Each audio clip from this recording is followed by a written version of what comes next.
আসিফ মাহমুদের একটা ক্যারেক্টার আছে, সে যেটা খাইতে পারবে না এটা অন্য কাউরে খাইতেও দেবে না।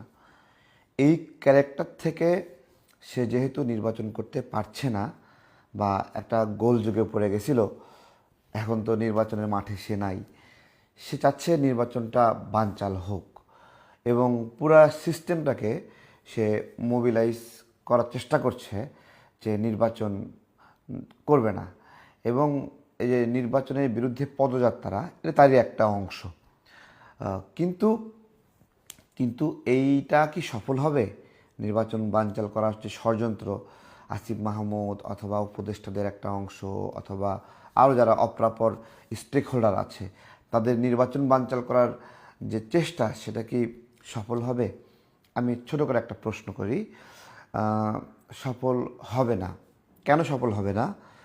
যেহেতু ইসলামী আন্দোলন একটা ভিন্ন প্রক্রিয়ায়, ভিন্ন আকার নিয়ে রাজনৈতিক ময়দানে অবস্থান করছে এবং ভালো একটা সংখ্যা নিয়ে জাতীয় পার্টি নির্বাচনী ময়দানে অবস্থান করছে। এইখানে যদি এনসিপি অথবা জামাত মিলে যদি নির্বাচন বয়কট করে, তাহলে নির্বাচনী মাঠে ইসলামী আন্দোলন প্রধান বিরোধী দল হয়ে যাবে।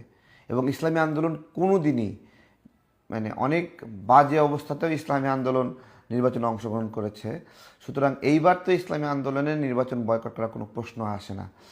ইসলামী আন্দোলনের এই ধরনের শক্তিশালী অবস্থানের কারণে এই সময়ে নির্বাচন বানচাল করার সকল ষড়যন্ত্র একবারে ভেস্তে যাবে।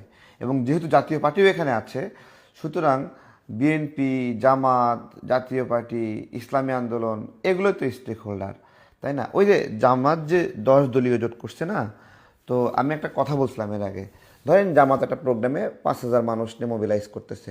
10 দলীয় জোট হওয়ার কারণে এই সংখ্যাটা 5,050 হবে, মানে 50 জন বাড়বে। বিষয়টা এরকম না যে জামাত 5,000 ছিল, 10 দলীয় জোট হওয়ার কারণে এটা 8,000 হবে লোকজন, এই রকম মোটেও না। এর মধ্যে একটা দল আছে জামাতে নিজেরই তৈরি করা, আর একটা দল আছে জামাত নিজে নিবন্ধন পাওয়াইছে, আর একটা দল আছে জামাত খাওয়ায় পড়ায় রাখে এরে, ঠিক আছে? তো এই এই মিলে হলো 10 দলীয় জোট। সুতরাং 10 দলীয় জোট মানে 10টা বিশাল বট গাছ এরকম না, ওই একটা বট গাছের গায়েই লতা পাতা পরগাছা জন্ম নেয়, এইরকম একটা জোট হলো 10 দলীয় জোট। গতদিন পঞ্চগড়ের প্রোগ্রামে দেখছেন যে পঞ্চগড় প্রোগ্রামের পুরো মাঠই ফাঁকা, খুব অল্প কিছু লোক এখানে। ওইটাই নির্বাচনী কার্যক্রম শুরু হওয়াতে জামাতের সত্যিকারের ফিটনেস দেখা যাচ্ছে।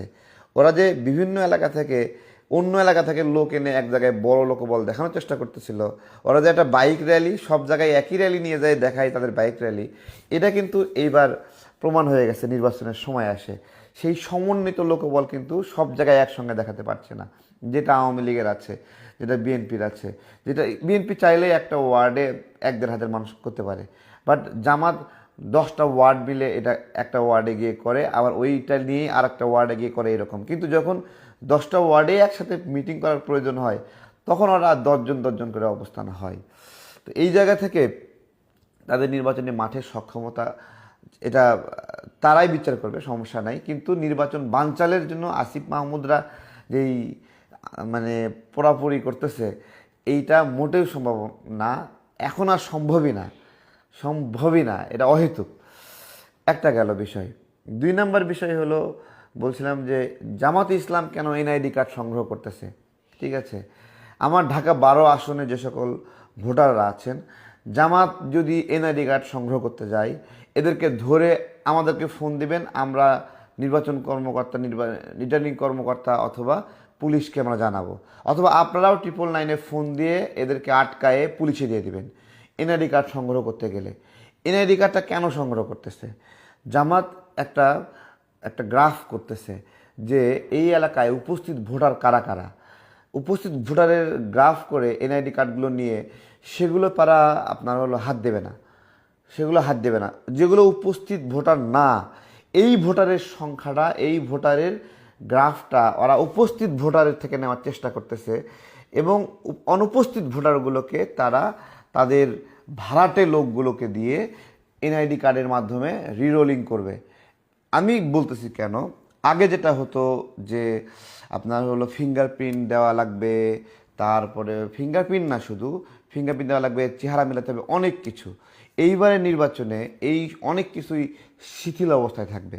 এই শিথিলতার সুযোগ নিয়ে শিথিল অবস্থায় থাকবে ফিঙ্গারপ্রিন্ট, চেহারা, আইরিশ, এগুলো কি থাকবে? শিথিল অবস্থায় থাকবে। এই শিথিল অবস্থায় থাকার সুযোগ নিয়ে যারা অনুপস্থিত ভোটার, সেই তালিকা করতেছে উপস্থিত ভোটারের সংখ্যা দিয়ে। কারণ উপস্থিত ভোটারের একটা জাল ভোট দিতে গেলে সে ধরা খাবে। কিন্তু এই এলাকায় আগে ভোটার ছিল কিন্তু এখন এই এলাকায় থাকে না, এইরকম লোকদের তালিকা ব্যবহার করছে, এইরকম লোকদের তালিকা বার করাচ্ছে, তাদেরকে জাল ভোট দেওয়ার জন্য করতেছে। এইটা একটা ভয়ঙ্কর ষড়যন্ত্র। এছাড়া এনআইডি কার্ড নাম্বার নেওয়ার কোনো যৌক্তিকতা নাই। জামাত যে এনআইডি কার্ডের নাম্বার নিচ্ছে মাঠে গিয়ে তালিকা করে করে, এটা শুধুমাত্র জাল ভোট দেওয়ার একটা তারা নকশা করছে। এই জায়গাতে বিএনপি, ইসলামী আন্দোলন, জাতীয় পার্টি, অন্যান্য অপরাপর যারা স্টেক হোল্ডার আছে, তারা যদি সতর্ক না হয়, তাহলে জামাতের এই জাল ভোট কার্যক্রম আপনারা টের পাবেন। এই সেম কাজটা ছাত্র সংসদ নির্বাচনের ক্ষেত্রে ওরা করেছে, যে ওদের মূল খেলাটাই ছিল এখানে। দেখেন সারা দিনে যে পরিমাণ ভোট পড়ছে, যে পরিমাণ ছাত্র আসছে, তার সংখ্যা কিন্তু তারতম্য ছিল। তার মানে যে সংখ্যাটা আসেনি, সেই সংখ্যাটা নিয়েই ওরা একটা মেকানিজম করছে, সেই সংখ্যাটা নিয়েই একটা, এবং ওদের একটা তালিয়ে ছিল যে ভোটারের ছবি থাকবে না। ওরা খুব করে যাচ্ছিলো যে ভোটের তালিকায় যেন ছবি না থাকে, এরা ওরা খুব চেষ্টা করছে। ঠিক আছে, এই ছবি সহ ভোটার তালিকা ওদের একটা আপত্তির জায়গা ছিল। তো এইটা কিন্তু বুঝতে পারবেন আপনারা। সুতরাং সারা দেশে যেখানেই এনআইডি কার্ড নিতে যাবেন, একবারে হাডুমাডু ফাটাই দিবেন আপনারা, এবং এখান থেকে সুস্থ হয়ে যেন বের হতে না পারে এনআইডি কার্ড নিতে নয়, পুলিশে ধরাই দিবেন। এটা সম্পূর্ণ আইনি বিরোধী। নাগরিকদের ব্যক্তিগত তথ্য সংগ্রহ করতে যাওয়া একটা ক্রাইম, এবং এই ক্রাইম নিয়ে একটা ষড়যন্ত্র করতেছে। এইবার আসেন রিকনসিলেশনের বিষয়ে ডক্টর ইউনূস বলেছে আওয়ামী লীগ যদি ক্ষমা চায় তাহলে রিকনসিলেশন করা যেতে পারে। তার কয়েকদিন আগে নাহিদ ইসলাম বলছে যে ট্রুথ কমিশন গঠনের বিষয়ে বলছে। এই সবই আওয়ামী পুনর্বাসনের একটা বিষয়, যে আওয়ামী লীগকে স্পেস দেওয়া হবে। কিন্তু একটা শব্দ বলছে, সেটা হলো যে ক্ষমা চাইতে হবে। এবার আসেন রিকনসিলেশন ক্ষমার মাধ্যমে হয় কিনা। ঠিক আছে, দেখুন আমি একটা প্রশ্ন করি, যে যেই ব্যক্তিটা অপরাধ করেনি তাকে যদি বলেন তুমি যদি ক্ষমা চাও তাহলে তোমাকে এই ঘরে ঢুকতে দেব, তাহলে যেই ব্যক্তিটা অপরাধ করেনি সে যদি ক্ষমা চায় ওই ঘরে ঢোকে, তাহলে নিরপরাধ ওই ব্যক্তিটা ক্ষমা চাওয়ার মাধ্যমে অপরাধী হয় কিনা। আরেকটা বিষয় বলছি, কোনো একটা খুনি, সেই খুনি তাকে বলা হচ্ছে তুমি যদি ক্ষমা চাও তাহলে আমাদের সঙ্গে মিটিংয়ে বসতে পারবা। আমার প্রশ্ন হলো যে খুনের অভিযুক্ত সে ক্ষমা চাইলেই কোনো মিটিংয়ে অ্যাক্সেস পায় কিনা। রিকনসিলেশনের ভাষাই বোঝে না এরা, ট্রুথ কমিশনের ভাষায় এরা বোঝে না। কোনো হত্যাকারী, কোনো খুনি ক্ষমা চাওয়ার মাধ্যমে রিকনসিলেশনের সুযোগ নাই। কোনো খুনি ক্ষমা চাওয়ার মাধ্যমে, ট্রুথ কমিশনের মাধ্যমে পুনর্বাসনের সুযোগ নাই। আর কোনো নির্দোষ ব্যক্তিকে কেউ ক্ষমা চাওয়ার জন্য আহ্বান করতেই পারে না। কোনো নিরপরাধ ব্যক্তিকে ট্রুথ কমিশনের মাধ্যমে মানে হলো মুচলেখা দিয়ে এই কথা বলতেই পারে না যে তুমি মুচলেখা দাও। আমি বলতে যাচ্ছি জামাতের কেউ একজন হত্যা করেছে, বিএনপির কেউ একজন হত্যা করেছে, সেই ব্যক্তি ক্ষমা চাওয়ার বিনিময়ে সমাজে রাজনীতি করবে, সমাজে চলাফেরা করবে, এই সুযোগ নাই। 1971 সালে যারা আমাদের মা বোনদেরকে হত্যা করেছে, ধর্ষণ করেছে, তারা ক্ষমা চাইলেই পুনর্বাসিত হওয়ার সুযোগ নাই। তারা খুনি মানে খুনি।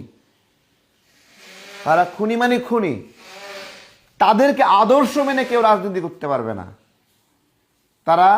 তাদেরকে আদর্শ মানার মধ্য দিয়ে তারা যে রাজাকার হিসেবে হত্যাযজ্ঞ চালিয়েছে, তাকে যে আদর্শ মনে করতেছে, তার রাজনীতি করার অধিকার নেই। এবার আসেন ট্রুথ কমিশন বা রিকনসিলেশন বিষয়ে বলতেছি। আওয়ামী লীগের যে মানুষটা হত্যাকাণ্ডের সঙ্গে জড়িত, সে ক্ষমা চাইলেও রাজনীতি করতে পারবে না, সে ক্ষমা চাইলেও ট্রুথ কমিশনে আসতে পারবে না। কিন্তু যে আওয়ামী লীগের নেতাকর্মী হত্যায় জড়িত না, সন্ত্রাসে জড়িত না, তাকে ক্ষমা চাওয়ার আহ্বান করাটাও একটা অন্যায়, কারণ ও তো হত্যা করেনি, তো খুন করেনি। এই ন্যায় এবং অন্যায়ের পার্থক্য না বুঝে যারা রিকনসিলেশনের আহ্বান জানাচ্ছে তারা একটা স্টুপিড। যারা ট্রুথ কমিশনের মানে বোঝে না তারা একটা স্টুপিড, না বুঝে কথা বলতেছে। দক্ষিণ আফ্রিকাতে রিকনসিলেশন, যারা হত্যা করেছে তাদের ক্ষমা চাওয়ার সুযোগ ছিল না। যারা নিরপরাধ ব্যক্তি তাদেরকে ক্ষমা চাওয়ার সুযোগ ছিল না। নিরপরাধ ব্যক্তি কেন ক্ষমা চাবে? যে অন্যায় করেনি তার নামে কেন মামলা হবে? আমি তো মনে করি যে সকল নিরপরাধ আওয়ামী লীগের বিরুদ্ধে মামলা দেওয়া হয়েছে, একটা বিশেষ কমিশন গঠন করে তাদের সেই মামলাগুলো উইথড্র করা উচিত এবং তাদের কাছে সরি বলা উচিত যে তোমাদেরকে যে মিথ্যা মামলায় হয়রানি করা হয়েছে তাদের কাছে সরি বলা উচিত। তারা নাগরিক হিসেবে একটা রাজনৈতিক মতাদর্শ হতে পারে, তাদেরকে হয়রানি করার সুযোগ নাই কোনো রাজনৈতিক মতাদর্শজনিত কারণে। আমি আপনাকে একটা কথা বলতেছি যে গোলাম আজমকে কেউ বাপ মনে করতে পারে, সে রাজাকারের অনুসারী, সে রাজাকারকে লালন করে। এখন রাজাকারের অনুসারী এবং রাজাকারের লালন করার কারণে কারো তো ফাঁসি হতে পারে না। ফাঁসি হইতে পারে? বলেন, রাজাকারকে আপনি ফাঁসি দিচ্ছেন কিন্তু রাজাকারের অনুসারীকে ফাঁসি দিতে পারবেন? কিন্তু আমরা বলতে পারি যে রাজাকারের যে আদর্শ চর্চা সেইটা শক্তিশালী যেন না হতে পারে। শেখ হাসিনা যেই স্বৈরতান্ত্রিক চিন্তা লালন করে এখানে নিপীড়ন চালিয়েছে, আমরা বলতে পারি ওই চিন্তার লালন আমরা করতে দেব না। ওই চিন্তা যেন অন্য কেউ ধরতে পারে না। দেখেন, শেখ হাসিনা যে হত্যাযজ্ঞ চালাইছে, শেখ হাসিনার লোকেরা যারা হত্যাযজ্ঞ চালাইছে, সেই মানুষগুলো একটা ঘটনা ঘটাইছে। এক নাম্বার, এই সেম ঘটনা জামাত ঘটাইতে পারে না? এই সেম ঘটনা জামাত 1971 ঘটায়নি?